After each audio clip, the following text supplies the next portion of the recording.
So one of the biggest things for a customer is once the fuse is gone, it's not fixable, it's done. We have to go and buy a new fuse. With a circuit breaker, we can reset it and turn the circuit breaker back on again. This is the Checka Pro Radio Show. Checka Pro Joe has assembled a team of pre-qualified home service contractors to bring you the latest in services, products, and techniques. Now, here's your host, the man with a hard hat and tool belt, Checka Pro Joe. For those of us who live in an old home, and I'll tell you, the oldest home I lived in was built in 1775, a year before the country was born. A beautiful old home, and it had fuses in it. Now, a lot of us don't have fuses, but this question comes up a lot. Is there a difference between a fuse and a circuit breaker? So I've asked an expert in the electrical area. His name is Gareth Kelly from Dream Team Air Conditioning, Heating, Plumbing, and Electrical to help answer this question. Gareth, how are you? I'm doing good, Joe. How are you doing today? I'm doing fantastic. So the old fuses, some of us still have them. What's the difference between a fuse and a breaker? So the difference between a fuse and a breaker is a fuse has a little metal part in it.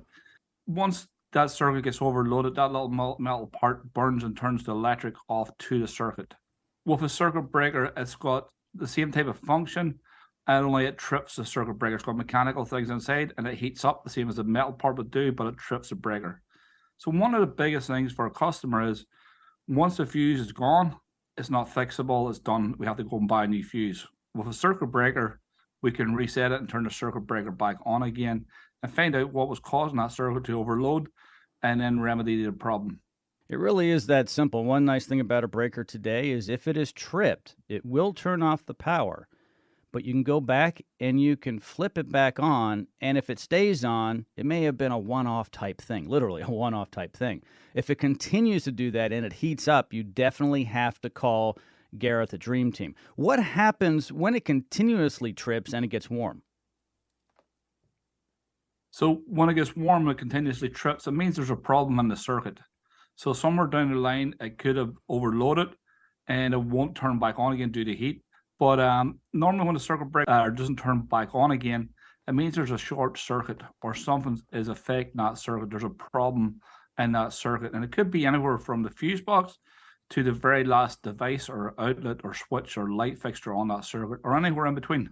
So, there's definitely multiple reasons that a circuit breaker trips. Overload is only one of them. If it continues to trip, do not put a larger breaker in.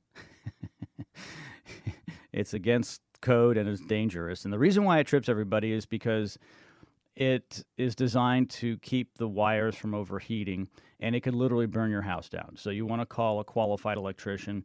Gareth Kelly and his team can help you out over at Dream Team. All of Gareth's information is located here in the description of the podcast. Simply take a look, and it's a quick click away to get a hold of Gareth and his team over at Dream Team. Hey, Gareth, thank you so much today. I appreciate it. You're welcome, Joe. Thank you. Checka Pro is your local source for pre-qualified contractors. Stay tuned for more of the Checka Pro Radio Show.